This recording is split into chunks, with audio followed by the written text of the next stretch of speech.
이제 솔로몬의 실패로 인해서 이스라엘은 둘로 나뉠 것입니다. 다윗을 사랑하신 하나님이 다윗을 기억하시고 솔로몬의 생전에는 그 나라를 나누지 않겠지만 이제 그 아들대에 가면 북왕조와 남왕조로 나뉠 것입니다. 여로보암이 북왕조의 첫 왕이 될 것이고 하나님이 아히야를 보내어 그 사실을 알립니다. 그러니까 오늘 내용에서 보면 세 가지 중요한 우리가 기억해야 할 내용이 나오는데 그 첫 번째가 하나님이 역사의 주인이시다 하는 것입니다. 하나님이 그렇게 작정을 하셨습니다. 그렇게 하신 이유는 하나님의 주권과 그 권능이 또한 우리의 선택과 연결되는 것을 말합니다. 솔로몬의 배교 때문입니다. 그래서 북왕조의 첫 왕이 될 여로보암에게도 내가 나를 순종하면 다윗에게 허락한 복을 네게도 허락하겠다라고 얘기합니다. 그러나 이 나라를 둘로 나누고 솔로몬의 배교를 꾸짖을지언정 또 이스라엘의 불순종을 꾸짖을지언정 다윗에게 허락한 약속은 취소되지 않는다고 얘기합니다. 그래서 다시 첫 번째 얘기했던 오늘 내용의 첫 번째 생각할 내용이 하나님의 주권이라면 두 번째 내용은 우리의 선택과 반응과 책임이 되고 세 번째는 하나님의 은총이 됩니다. 우리 믿는 사람들에게 제일 어려운 대목이죠. 왜냐하면 하나님이 주권자로서 역사를 정하시고 우리의 책임을 물으시지만 궁극적으로 하나님의 은총이 승리할 것이라면 우리의 반응과 우리의 실패에 대하여 무엇 때문에 벌을 하시는가, 우리의 인생을 고통스럽게 하시는가라는 문제가 남습니다. 그러니까 교파에 따라서는 이 책임을 훨씬 강조하는 교리들도 있습니다. 전혀 우리의 잘못이라 우리가 잘하면 복을 받고 우리가 잘못하면 벌을 받는 것은 다 하나님에게 문제가 있는 것이 아니라 우리 자신이 자초한 결과다라고 얘기하죠. 그러나 우리가 신앙생활을 해보면 기독교 신앙이 우리의 선택과 능력과 책임의 근거에 있다면 우리는 굳이 기독교를 믿을 필요가 없습니다. 왜냐하면 우리는 결국 무능하고 연약하다는 사실을 우리의 삶 속에서 너무나 반복해서 확인해야 되기 때문입니다. 하나님은 우리의 책임과 반응보다 높으셔야 되고 당신의 신실하심으로 우리의 믿음의 대상이 되어주시지 않는다면 우리는 사실 희망이 없습니다. 이것이 우리가 아는 기독교의 진정한 내용이라 우리는 그렇게 믿는 겁니다. 그렇게 온다 할지라도 결국은 그렇다면 뭐 그렇게 나무라시는가 하는 문제는 여전히 남습니다. 우리의 무능과 연약함을 하나님도 아실 텐데 잘못하면 와서 너 잘못했다 한번 꾸짖으시고 다시 그러지 마라 그러시지 뭐 이렇게 정말 욥이 고백하는 것 같은 예레미야의 고난이나 다니엘 시대에 그 이스라엘이 포로되어 처참한 역사적 현실을 겪어야 되는 일들 같은 그런 처참한 고통을 겪게 하시는가 하는 문제가 여전히 남습니다. 우리는 성경이 이런 문제를 다루는 이유를 그리고 그 내용을 분명히 알아야 됩니다. 그렇지 않으면 우리는 늘 하나님과 나와의 관계를, 특히 하나님과 나와의 관계를 형성하는 신앙이라는 문제를 잘못 생각하게 되기 때문입니다. 하나님은 우리와 거래를 하시는 분은 아닙니다. 우리에게 책임을 요구하신다고 해서 내가 한 것만큼 우리가 대접을 받고 내가 못하면 그에 상응하는 벌을 받는다 하는 차원에서 관계를 맺고 계시는 하나님은 아닙니다. 하나님이 우리에게 실패를 또는 우리의 잘못에 대하여 책임을 추궁하고 그 결과를, 우리가 잘못한 일의 결과를 요구하시는 것은 하나님이 우리에게 보상하는 이로서 만족하시지 않고 우리를 사랑하시는 하나님으로서 우리 앞에 서기를 요구하시는 탓입니다.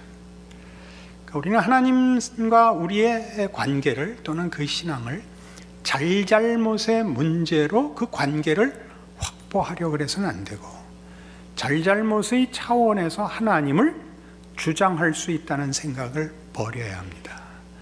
하나님이 우리의 잘못을 꾸짖는 것은 하나님이 우리를 사랑하시는 것 같이 우리가 하나님을 사랑하지 않는 문제에 대한 질투하시는 하나님의 표현입니다.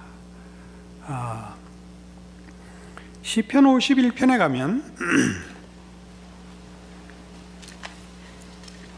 다윗의 유명한 회개시에서 다윗은 이런 고백을 합니다. 구약성경 시편 51편입니다.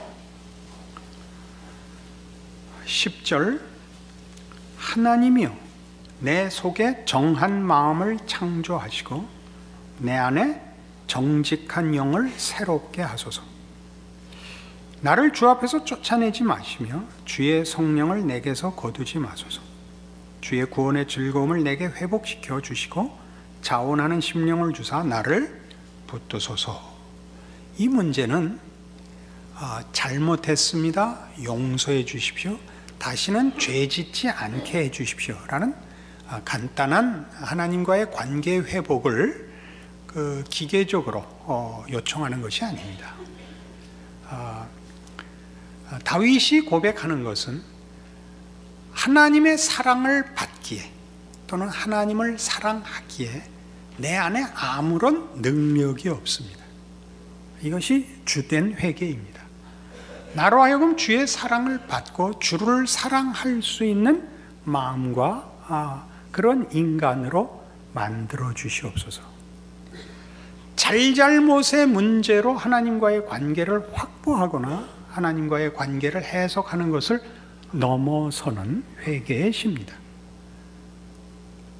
여러분, 삶 속에서 우리가 가지는 매우 큰 그 신앙상의 괴로움은 이겁니다.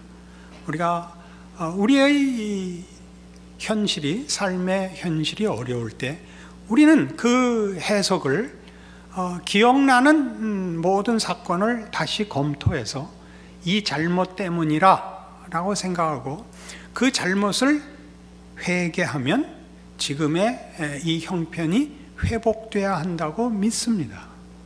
그렇게 해서 회복되지 않으면 아직도 남아있는 죄가 있는가 또 확인해보고 더 이상 기억이 날 수 없을 만큼 모든 것을 털어서 회개했는데도 안 되면 회개의 농도를 높이는 수밖에 없죠. 느닷없이 헌금을 많이 한다든가 갑자기 기도원에 들어간다든가 그런 일들이 다 필요한 신앙 행위입니다만 하나님과의 관계를 이런 기계적인 관계로서 확보하려고 하는 데 대하여 하나님은 무관심하십니다. 그래서 우린 거의 미칠 지경이 됩니다. 겪어보셨을 것입니다. 이 문제가 해결이 안 돼서 대부분의 성도들은 체념하고 신앙생활 하는 것으로 보입니다. 그래 봤자 무슨 해결이 없더라. 그냥 안 믿을 수는 없고 우리 영혼 깊은 곳에 하나님을 향한 그 갈증과 외면할 수 없는 믿음이 있습니다. 안 믿을 수는 없고 믿자니 믿는다고 얘기하기에는 너무나 내 삶의 형편이 이해가 안 가니까 하나님이 나를 대강 관심하시듯이 나도 하나님을 그 기대에서 약간 접어야 견딜 수가 있게 되는 것입니다. 그래서 누군가가 예수 믿는 기쁨과 만족을 얘기하면 솔깃해집니다. 그래서 따라가 보고 흉내도 내보는데, 글쎄요, 한두 가지 그 효과가 있곤 하다가 결국은 다시 원래 상태로 돌아옵니다. 아닌 것 같은 얼굴을 하고 계시는데 굉장히 당황스러운 현실입니다. 나중에는 누가 기쁘다든가 감동했다는 모든 문제에 대하여 냉담해집니다.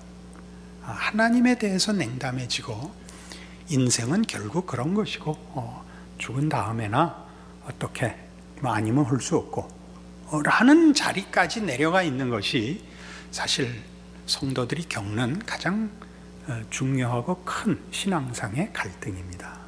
거기에 대하여 얘기하는 것입니다. 왜 하나님은 결국 하나님의 은총을 온전케 하시고 우리의 무력함이나 미련함이나 어리석음을 뛰어넘어 우리에게 승리를 주실 것이면서 우리의 잘못을 이렇게 무섭게 추궁하시는가? 사랑하기 때문입니다. 우리의 진심을 달라 그러는 것입니다. 하나님이 싫어하는 것이 무엇인지를 보이십니다. 우리도 그것을 싫어해야 하고 하나님을 사랑해야 됩니다. 우리는 실패치 않을 것입니다. 하나님의 사랑은 우리의 사랑과 다르기 때문입니다. 하나님의 사랑은 신실하며 영원하며 전능하십니다. 그러나 사랑은 사랑하는 자의 전심을 요구합니다. 그래서 하나님은 우리를 벌하십니다. 심판하시지 않습니다. 마음 아파하시는 것입니다. 이것이 오늘 이 시편에 나오는 이런 고백들 속에 묻어 있다는 것을 기억해야 합니다. 15절로 가시죠. 주여 내 입술을 열어주소서. 내 입이 주를 찬송하여 전파하리다. 주께서는 제사를 기뻐하지 아니하시나니 그렇지 아니하면 내가 드렸을 것이라. 주는 번제를 기뻐하지 아니하시나이다. 주께서 구하시는 제사는 상한 심령이라. 하나님의 상하고 통회하는 마음을 주께서 멸시하지 아니하시리이다. 여기서 제사와 번제는 뭘까요? 우리가 능력이 있어서 하나님께 뭘 해드리기를 원하고 계시지 않습니다. 이건 혹 오해가 없기를 바라면서 하는 건데, 여러분 땅끝까지 가서 전도하지 마시고 하나님 앞에 진심을 바치십시오. 하나님께 뭐 해드리려고 좀 하지 마시고 여러분 자신을 드리십시오. 여러분의 신자된 인생과 신자된 존재를 하나님과의 관계에서 누리십시오.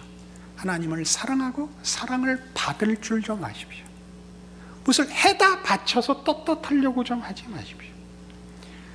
무엇을 하면 우리는 금방 하나님을 내가 흔들 권리를 가지고 있다고 생각하고, 하나님을 흔들 권리가 없으면 우리는 다 겁을 내는 신앙 속에 있습니다. 하나님의 사랑이나 자비나 은혜에 대해서는 우리는 너무나 무지한 채 두려움으로 보고 그 두려움을 해소시키기 위한 헌신밖에 없습니다. 두려운 헌신이죠. 두려운 헌신. 기도를 안 하면 하나님이 잡아먹을 것 같은 겁니다. 이런 신앙은 사실 기독교에는 없는 겁니다. 사실 인간이 만든 모든 신은 무섭죠. 희생을 바치는, 왜 희생이냐면 가장 큰 헌신을 받아서 보상하는 신이지 않습니까? 인당수에 춘향이를 넣어야 되는, 춘향이가 심청이를 불렀나? 이런 것이 우리로 하여금 진정한 신앙을 방해하며 성경을 읽을 때나 신자로서의 살 때 하나님의 사랑에 대하여 우리를 외면케 합니다. 두려운 하나님을 섬기게 하고 두려운 신앙생활을 하게 합니다. 하나님은 여러분을 사랑하십니다. 이유는 우린 모릅니다. 우리가 봐도 흠모할 만한 구속이 없는데 하나님이 우리를 사랑하십니다. 놀라운 일입니다. 더더욱 이 고통을 통하여, 하나님이 주시는 이 형벌, 이 고통을 통하여 우리에게 무한한 유익이 있기 때문에 그렇게 하십니다. 하나님은 우리가 그저 짐승 같고 기계 같고 자연 같기를 원하시지 않습니다. 사랑을 한다는 것은 상대방을 한 인격체로서 요구한다는 뜻입니다.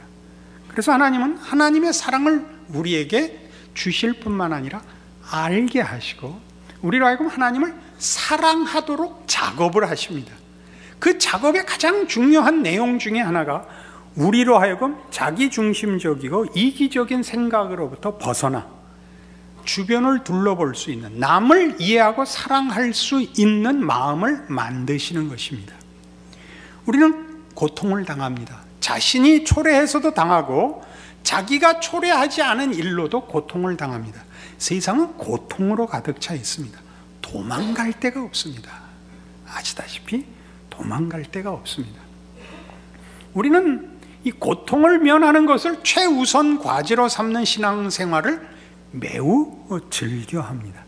그러나 하나님은 고통을 면제시켜주지 않습니다. 고통을 당하면 우리는 타인에 대한 무관심을 깨뜨립니다.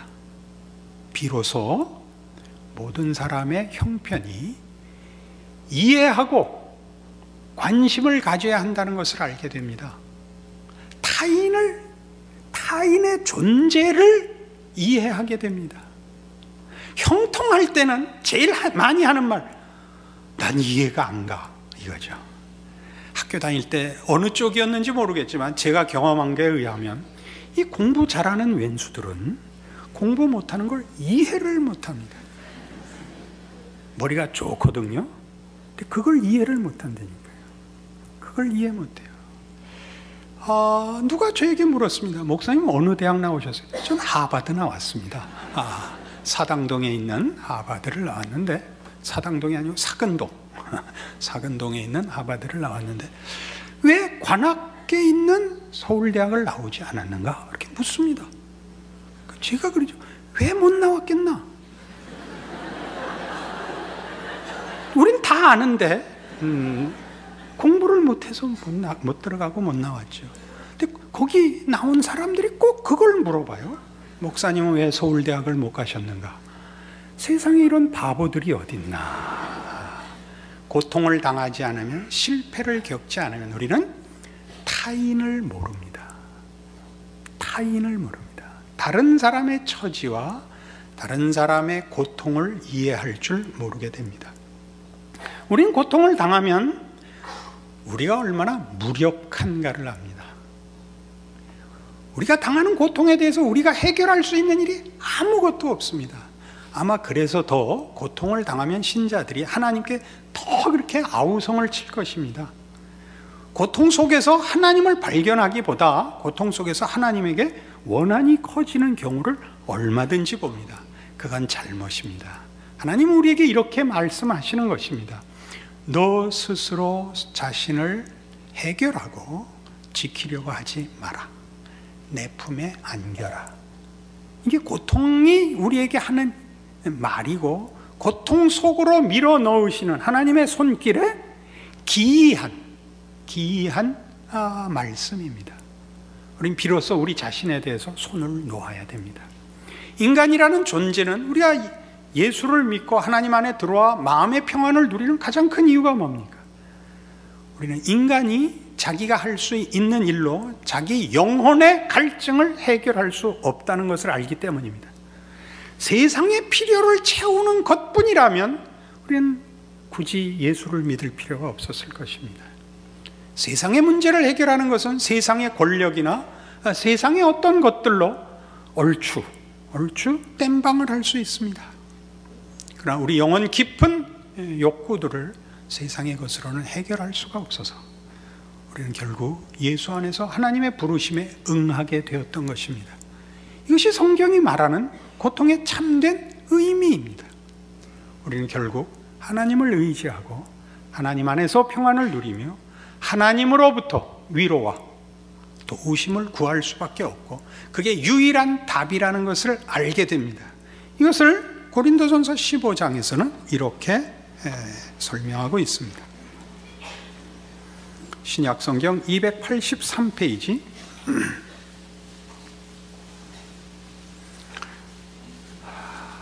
고린도전서 15장 51절부터 봅니다.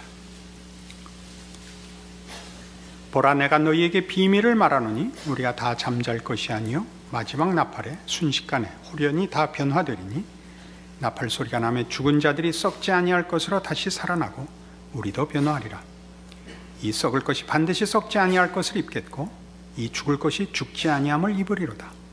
이 썩을 것이 썩지 아니함을 입고 이 죽을 것이 죽지 아니함을 입을 때에는 사망을 삼키고 이기리라고 막 기록된 말씀이 이루어지리라. 사망아, 너의 승리가 어디 있느냐? 사망아, 네가 쏘는 것이 어디 있느냐? 사망이 쏘는 것은 죄요 죄의 권능은 율법이라. 우리 주 예수 그리스도로 말미암아 우리에게 승리를 주시는 하나님께 감사하노니 그러므로 내 사랑하는 형제들아, 견실하며 흔들리지 말고 항상 주의 일에 더욱 힘쓰는 자들이 되라. 이는 너희 수고가 주 안에서 헛되지 않은 줄 알미라. 무슨 얘기를 하는 거죠? 부활에 관한 얘기를 합니다. 우리가 결국 이 세상에선 죽어 인생을 마감할지라도 그게 끝이 아니고 부활 생명을 얻을 것을 얘기하고 있습니다. 그러나 여기는 중요한 더 깊은 성경의 가르침이 있습니다. 이 부활은 사망이 만들어내는 것은 아닙니다. 사망이 생명을 만들지는 못합니다. 하나님께서 우리가 만들어내는 궁극적인 운명, 사망으로 우리의 인생과 우리의 운명을 놓아두지 않으시겠다는 약속을 하는 것입니다. 예수 안에 있는 하나님의 백성들은 우리가 만들어내는 것으로 결과되지 않고 하나님이 우리를 위하여 가지고 계시는 뜻과 목적과 약속의 결과로 끝날 것이라.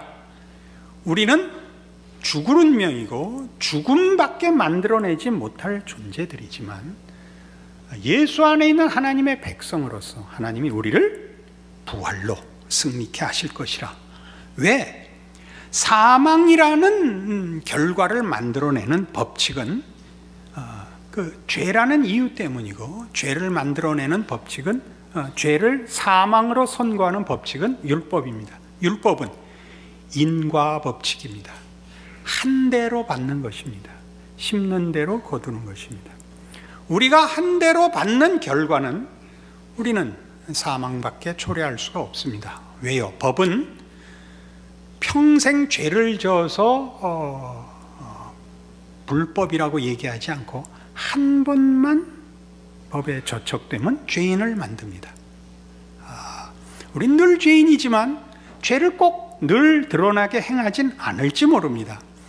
그러나 죄를 안 지을 방도는 없습니다. 왜냐하면 우리는 우리 안에 있는 죄를 실천할 것인가 말까에 있지, 죄를 지을 것인가 생명을 만들 것인가라는 선택 속에 있지 않습니다. 우리는 생명을 만들어낼 실력이 있는 자들이 아닙니다. 우리는 다 이 인과 법칙에서 자유롭지 않습니다.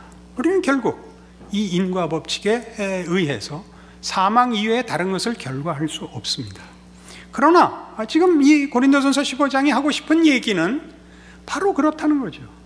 하나님은 우리를 인과 법칙을 넘어서는 은총의 법칙으로 승리를 주실 것이다. 그걸 어디서 확인하느냐? 예수 안에서 확인한다 이거죠. 예수를 믿는다는 말은 하나님의 사랑이 우리의 자격과 조건과 책임과 관계없는 것이라, 그것을 뛰어넘는 것이라 라고 믿는 것입니다. 예수가 올 때 그러셨던 것처럼, 우리를 위하여 죽으실 때 그랬던 것처럼 우리에게 허락하는 부활과 영생도 우리의 자격과 조건과 책임에 근거하지 않을 것이라고 믿습니다. 다시 돌아와야 되죠. 그렇다면 왜 벌이 있는가? 고통이 있는가? 다시 한 번 더 반복해야죠. 하나님은 우리의 잘잘못을 지적하는 것이 아니라 우리의 전심을 요구하는 사랑으로서 다스리시기 때문에 우리가 하나님을 외면한 문제에 대하여 가만히 있을 수 없는 분이시다. 이 문제입니다. 그래서 우리의 삶 속에서 우리가 해야 되는 것은 우리가 우리의 삶을 고통을 면하게 하고 하나님과의 관계를 확보하는 일을 위해서 하는 어떤 원인들, 책임들, 능력에 관한 것이 아니라고 합니다. 그것이 끝절이죠. 그러므로 내 사랑하는 형제들아, 견실하며 흔들리지 말고 항상 주의 일에 더욱 힘쓰는 자들이 되라. 이는 너희 수고가 주 안에서 헛되지 않은 줄 알미라. 기능적인 차원의 문제를 얘기하는 것 아닙니다. 우리는 하나님을 사랑하고 살아야 합니다. 하나님을 의지하고 살며 하나님을 목적하고 살며 하나님을 기뻐하며 살아야 됩니다. 헛되지 않습니다. 그것이 결과가 없을 리가 없다, 결과가 꼭 있을 것이라, 이런저런 효과가 있을 것이라 이 얘기가 아니라, 하나님 바로 이 사랑으로 우리를 찾아오시고 그것을 요구하시는 하나님이라. 우리가 확보하고 싶은 것, 세상에서의 우리의 환경의 변화, 고통의 해결, 이런 것으로 드러나지 않을 것이라. 거기에 붙잡혀서 내가 신자로 살고 신앙으로 인내하는 모든 문제를 시험받지 말라, 오해하지 말라, 이렇게 말하는 것이죠. 하나님을 인과의 법칙으로 묻고 하나님을 내 마음대로 조종하는 것이 기독교 신앙이라고 생각하지 마십시오. 여러분 자신에게 하나님이 주시는 우리의 요구에 답하시지 않는 하나님, 무정한 하나님, 의외로 좋은 신앙을 갖고 있음에도 계속 반복해서 겪어야 되는 삶의 고통들, 하나님이 나를 사랑하사 놓아두시지 않고 하나님을 기억해 하고 하나님의 사랑에 대하여 반응하라고 찾아오시는 변함없으신 손길이요 개입인 줄 아는 믿음을 유지하셔야 됩니다. 그렇게 사신다면 여러분은 혹 세상 앞에, 혹 여러분의 일차적인 요구에 대하여 증거들을 갖고 있는 것은 없을 수 있습니다. 그러나 성경이 요구하고 우리 하나님께서 예수 안에서 가장 먼저 요구하신 내용으로서 우리에게 사랑을 원하시며 우리를 사랑하신다는 하나님의 약속들은 어느 신자가 어느 형편에서도 방해받지 않고 누릴 특권인 것을 확인하게 됩니다. 이것이 있어야 됩니다. 예수 믿어서 무슨 복을 받았어? 그러거든? 넌 몰라도 돼. 그렇게 답하십시오. 웃으셔야죠. 그걸 뭘로 꺼내놓을 겁니까? 왜 예수 믿어? 하나님이 돈 많이 주셔? 똑같은 질문이죠. 우리가 하고 있죠. 우리가 그 질문을 하고 있다니까. 하나님 믿었는데 이게 다예요? 무식. 무식. 사랑으로 부르시는 하나님. 창조주 하나님이 그의 아들을 십자가에 못 박아 사랑으로 부르시는 하나님. 그 사랑에 응답하도록 허락받는 영광스러운 피조물. 이 사실이 여러분의 신앙의 핵심이며 여러분의 삶의 어떠한 형편에서도 당연히 누려야 할 신자된 특권인 줄 아시는 오늘의 말씀이기를 바랍니다.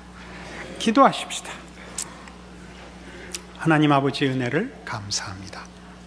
하나님의 자녀로 사는 사랑을 입은 자녀의 복된 것을 확인합니다. 고통을 면하고 자랑하고 하나님을 흔들고 이런 것들 아니고, 사랑이 그렇듯이 주장하는 것이 아니라 복종하며 섬기며 내어주는 하나님의 사랑을 제대로 힘입고 사는, 누리고 사는 신자의 특권들 누리는 우리들의 믿음, 우리들의 신앙 인생 되게 하여 주시옵소서. 예수님 이름으로 기도합니다. 아멘.